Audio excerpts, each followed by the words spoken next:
যারা বিজ্ঞানকে বিশ্বাস করছে, কোরআনকে বিশ্বাস করে নাই। বিজ্ঞানীদের ঈমান আনছে, কোরআনের ঈমান আনে নাই। যারা বিজ্ঞানীকে খোদা মানছে, আমার নবীকে জ্ঞানী মনে করে নাই, তারা কি বলছে? এই যে দেখো, বিজ্ঞানের সাথে বিশাল সাংঘর্ষিক। বিজ্ঞানীর একমত যে সূর্য স্থির, অথচ কোরআন বলছে সূর্য স্থির না। কোরআনের মধ্যে কি ভুল? তারা বলছে কোরআনের মধ্যে কি ভুল, কিন্তু আমরা কি বলছি? যালিকাল কিতাবুল্লাহ রাইবা ফীহ, কোনো সন্দেহ নেই, কোনো সন্দেহ নেই।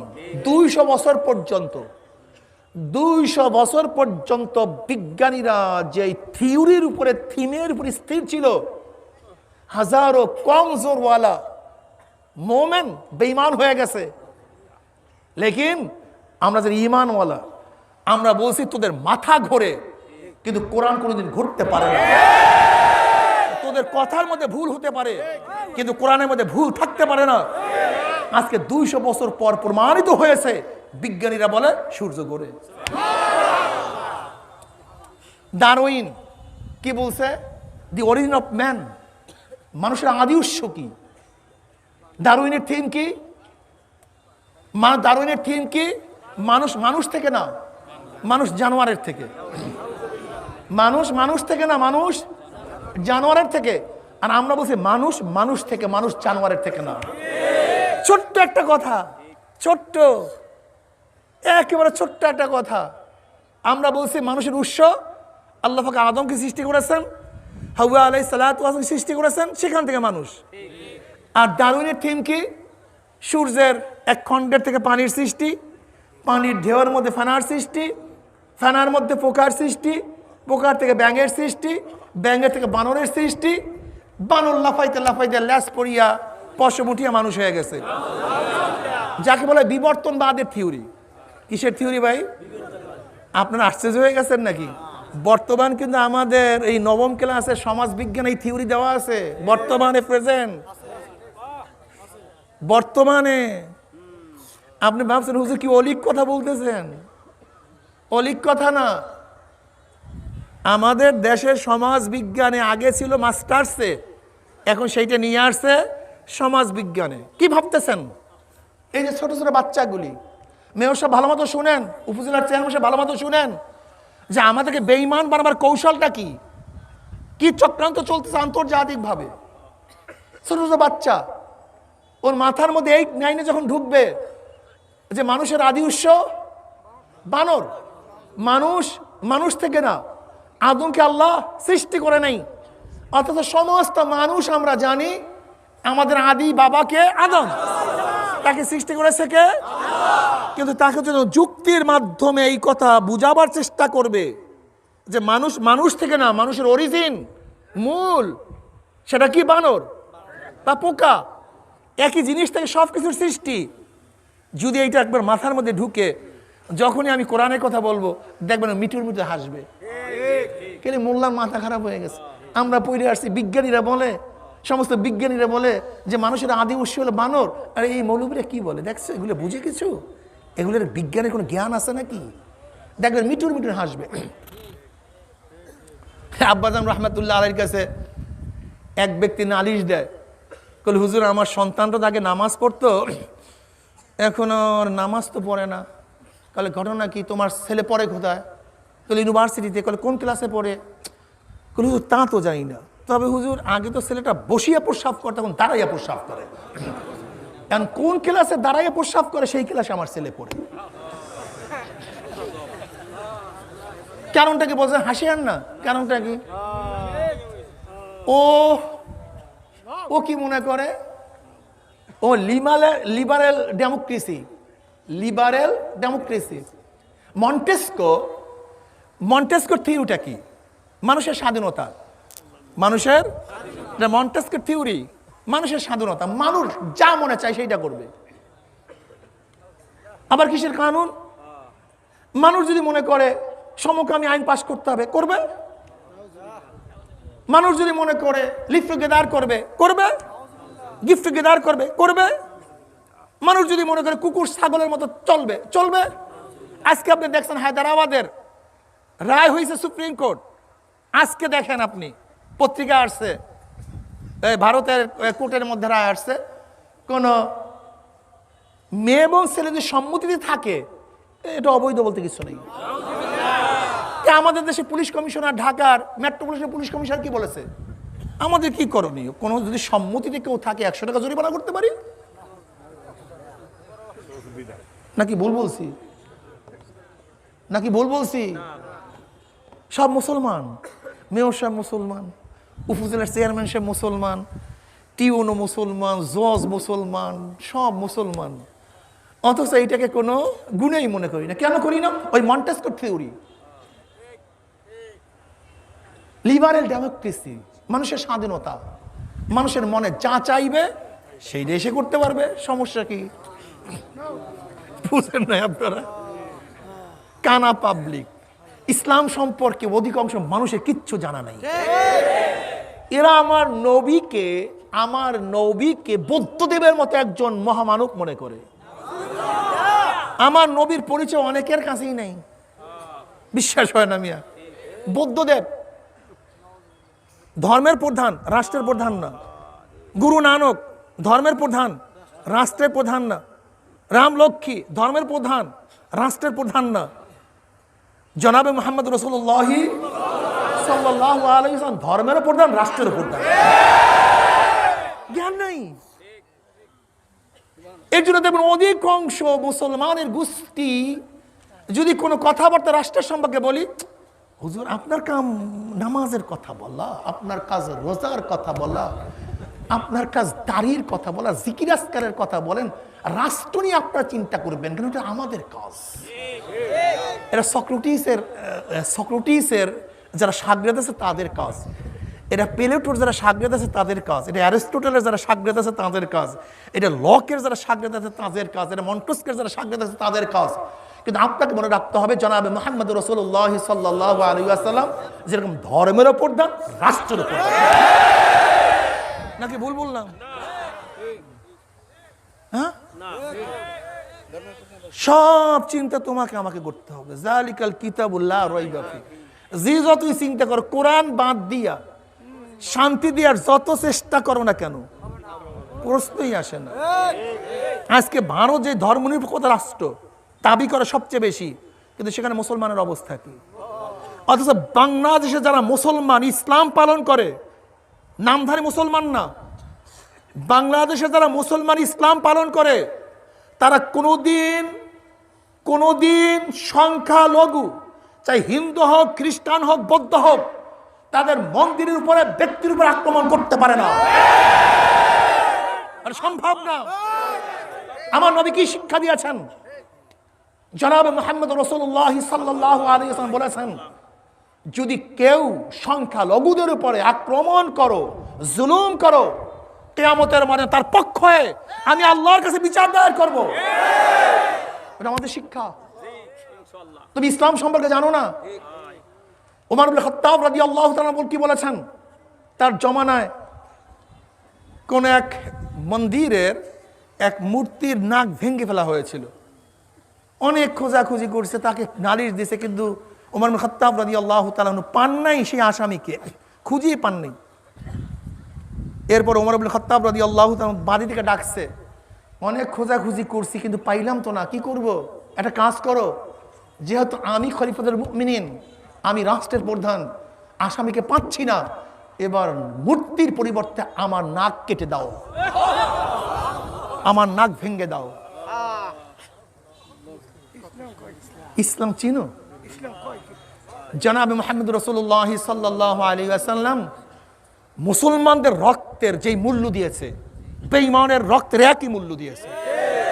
এই কথা কি বলছে নবী আলাইহিস সালাতু ওয়াস সালাম? কোন মুসলমান যদি কোনো হিন্দুকে হত্যা করে, তার কিসাস হবে না, তার বিচার হবে না? আছে দুনিয়াতে? অবৈধভাবে কোনো মুসলমান না যদি আমিরুল মুমিনিনের সন্তানও কোনো হিন্দুর আঘাত করে, হত্যা করে, হত্যার পরিবর্তে তাকে হত্যা করে দিবে। এর হিন্দু হত্যা করলো না, খ্রিস্টান হত্যা করলো না, ইহুদি হত্যা করলো, এটা দেখার বিষয় না তো। মানুষ হত্যা করছো, হত্যার পরিবর্তে হত্যা করতে হবে। এটা ইসলাম। তুমি ইসলাম জানোই না বাবা। মিশরের গভর্নর ছিল আমর বিন আস রাদিয়াল্লাহু তাআলা আনহু। তার ছেলে মোহাম্মদ একদিন চাইতেছিলেন, হঠাৎ এক খ্রিস্টান একটা ঘোড়া নিয়ে আসছে। মোহাম্মদ বলতেছে এই ঘোড়া আমার, কিন্তু খ্রিস্টান বলছে না ঘোড়া আমার। গভর্নরের ছেলে, বোঝেন না বর্তমান নেতাদের ছেলেদের অবস্থা নাকি হয়। গভর্নরের ছেলে, ভাব সাপ সেরকম, অমনি কারাস কারাস চাবুক লাগাই দিস। যা, আমি ভদ্র বিশিষ্ট লোক, তোকে দিয়ে দিলাম ঘোড়া, কিন্তু ঘোড়া আমার। কিন্তু খ্রিস্টান চিন্তা করছে আমর বিন আসের কাছে নালিশ দিলে হয়তো বা বিচার দেরি হবে, বা হতেও পারে। সোজা সুজি মদিনার পথ ধরছে, সোজা সুজি ওমর ইবনে খাত্তাব রাদিয়াল্লাহু তাআলার কাছে নালিশ দিস, আমার ঘোড়া। অথচ সে দাবি করছে অবৈধ, এবং অবৈধভাবে আমাকে চাবুক মারছে। মেহমানখানায় যাও, চিঠি লেখছেন, চিঠি পাইতে দেরি, তুমি এবং তোমার ছেলেকে নিয়ে হাজির হইতে যেন দেরি না করো। ওমারের চিঠি তো বুঝেন, যেখানে ওমারের চিঠি নদীর মধ্যে পড়লে জোয়ার সৃষ্টি হয়ে যায়। যেরকম ওমার মদিনার থেকে হাঁক মারলে সিরিয়া পর্যন্ত বাতাস তার আওয়াজ পৌঁছায় দেয়। যে ওমর মদিনার মধ্যে যখন ভূমিকম্প হয়েছিল, লাঠি দিয়ে আঘাত, থেমে যা মাটি, সাথে সাথে ভূমিকম্প থেমে গিয়েছিল। সেই ওমরের যে চিঠি পায়, তো অবস্থা বুঝেন, যে জমিনের মধ্যে ঝালঝালা পয়দা হয়, তার চিঠিতে মানুষের মধ্যে কি ঝালঝালা পয়দা করে বলেন তো। সাথে সাথে হাজির হয়ে গেছে। আসতে যত দেরি, সাক্ষী প্রমাণের ভিত্তিতে যখন প্রমাণিত হয়েছে যে এই ঘোড়া খ্রিস্টানের অবৈধ চাবুক মারছে, এবার ওমর ইবনে খাত্তাব রাদিয়াল্লাহু তাআলা আনহু খুব ভালো মতো শোনেন, বিচারকরা ইসলাম কি জিনিস বোঝার চেষ্টা করেন। ওমর ইবনে খাত্তাব রাদিয়াল্লাহু তাআলা এবার খ্রিস্টানের কাছে চাবুক দিয়ে দিলেন, বলে ওর বাবার সামনে আমার সামনে যতগুলি আঘাত তোমাকে করছে, ওরকম কারাস কারাস আঘাতগুলি লাগিয়ে দাও। ইসলাম। বুখারীর মধ্যে রওয়ায়াত আছে, নবী আলাইহিস সালাতু ওয়াস সালাম ফরমান, আমার মেয়ে, বুখারীর রওয়ায়াত, আমার মেয়ে ফাতেমাও যদি চুরি করে আমি তার হাত কেটে দেব। ইসলাম বুঝো। হযরত আলী মুর্তজা রাদিয়াল্লাহু তাআলা যখন খলিফাতুল মুমিনিন ছিলেন, একটা বর্ম এক ইহুদি বিক্রি করতেছে। ওমর হযরত আলী মুর্তজা রাদিয়াল্লাহু বললেন, এই বর্ম তো আমার, এটা তো আমার বর্ম। তিনি কাজীর কোজাতের কাছে নালিশ দিলেন। কাজী ডাকছেন, আলী মুর্তজা রাদিয়াল্লাহু বললেন, আপনার কোনো সাক্ষী আছে যে বর্ম আপনার? বলে, আমার গোলাম এবং আমার ছেলে হাসান আমার পক্ষে সাক্ষী, এছাড়া সাক্ষী নেই। বলে, বাবার পক্ষে ছেলের সাক্ষী, মালিকের পক্ষে গোলামের সাক্ষী গ্রহণযোগ্য না, অন্য কোনো সাক্ষী থাকলে নিয়ে আসেন। কারণ আর কোনো সাক্ষী নাই, বর্ম ইয়াহুদিকে দিয়ে দিস। তখন কিন্তু খলিফাতুল মুমিনিন, কিন্তু প্রেসিডেন্ট তখন, এই অবস্থা, বর্ম দিয়ে দিস। তখন ইয়াহুদি বলতেছে, আল্লাহর কসম, এই যদি ইসলামের শাসন হয়, ইসলামের বিচার হয়, আজকে আমি ইসলাম ধর্ম গ্রহণ করলাম, আসলে এই বর্ম আমার নাই, বর্ম আলীল মুর্তজার।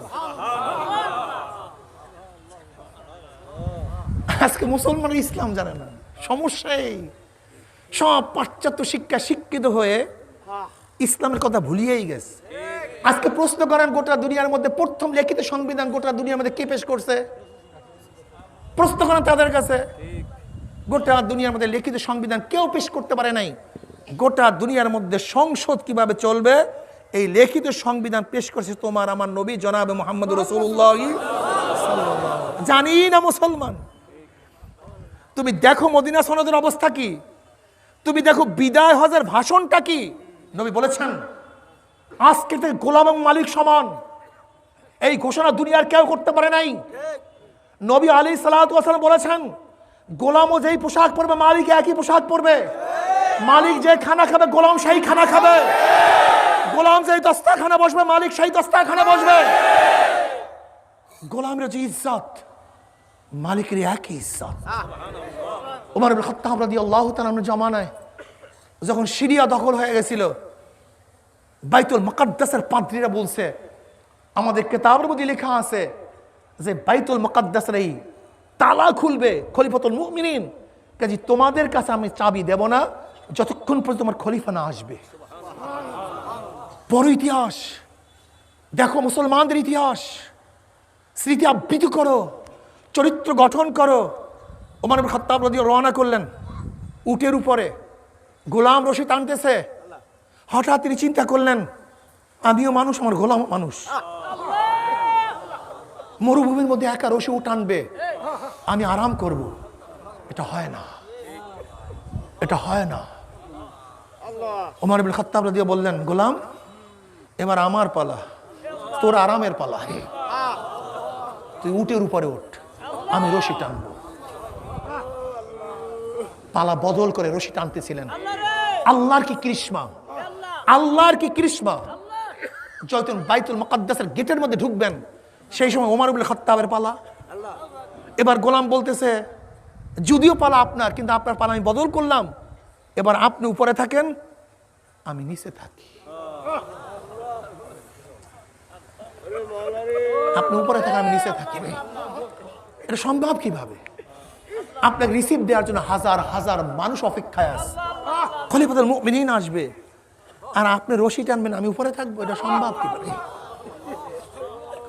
এটা কারোর জন্য সম্ভব না, এটা মুসলমানদের জন্য সম্ভব, এটা মুমিনদের জন্য সম্ভব, যাদের রক্ত একই রক্ত লাল, যাদের একই পরিচয় মুসলমান, যাদের একই খোদা আল্লাহ, যাদের সামনে একই জান্নাতে একই জাহান্নাম, যাদের হিসাব নিকাশ সব সমান, কবরের সুয়ালগুলি সমান, মিজান যাদের জন্য সমান, একই কিয়ামতের ময়দান, একই পৌঁছেরাত, তাদের জন্য সম্ভব, অন্য কার জন্য সম্ভব না।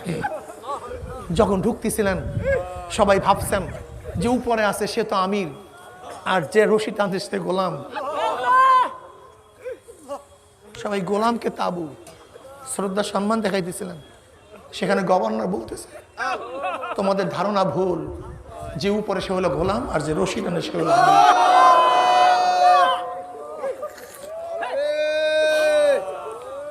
আজকে সাম্যতা নাই, অথচ বাংলাদেশ স্বাধীন হয়েছিল তিনটা ভিত্তির উপরে: সাম্য, মানবিক মর্যাদা, সামাজিক ন্যায় বিচার। এই তিনটে উসুলের উপরে, ভিত্তির উপরে, স্থাপনার উপরে বাংলাদেশ স্বাধীন। কোথায় সাম্যতা? কোথায় সাম্যতা? কোথায় মানবিক মর্যাদা? কোথায় ন্যায় বিচার? নাই নাই নাই। যালিকাল কিতাবু লা রাইবা ফীহ। সরদার দু আলম আলাইহিস সালাতু ওয়াস সালাম যখন সবাই মাঝে থাকতেন, বাহির থেকে যারা আসতো তারা চিনতই না কে নবী আর কে তার উম্মত। ভাই দিন শিখো, আখলাক শিখো। তুমি কি জানো আল্লাহ পাক খানাকে আম করে দিয়েছেন? ইব্রাহিম আলাইহিস সালাতু ওয়াস সালাম সাধারণত মেহমান ছাড়া খানা খাইতেন না। একদিন দস্তারখানে বসছেন, কোনো মেহমান নেই, বের হয়েছেন কোনো মেহমানের তালাশে। একজন মেহমান পেয়েছেন, আনছেন দস্তারখানে। সে বিসমিল্লাহ ওয়াল উজ্জা, লাত এবং উজ্জা নামে খানা খাওয়া শুরু করছে। বুঝা, আমার সামনে তুমি লাত এবং উজ্জা নামে খানা খাও, মূর্তির নামে? বের হয়ে যাও এখান থেকে, আমি তোমাকে খানা খাওয়াবো না। যদি বিসমিল্লাহির রহমানির রহিম বলে খানা না খাও, আমি তোমাকে খানা খাওয়াবো না। ভিক্ষুক বলতেছে, আমি খানা খাওয়ার জন্য আসছি, ঈমান আনার জন্য আসি নাই। আমি ঈমান নেয়ার জন্য, যদি খানা খাওয়াও তো খাওয়াও, নাহলে আমি উঠলাম। বলে ভাগো এখান থেকে, খানা খাওয়াবো না। তুমি আমার সামনে শিরক করতেছো। যখনই দস্তারখান থেকে ভিক্ষুক চলে যাইতেছে, অমনি আল্লাহ পাক রব্বুল আলামিন ইব্রাহিমকে ডাক দিয়ে বলে, ইব্রাহিম আজকে 80 বছর পর্যন্ত লাত ও উজ্জার নামে ও খানা খায়, একদিন আমি খানা থেকে মাহরুম করি নাই, আর আজকে আমার বান্দা কি তুই খানা থেকে মাহরুম করিয়া দিলি?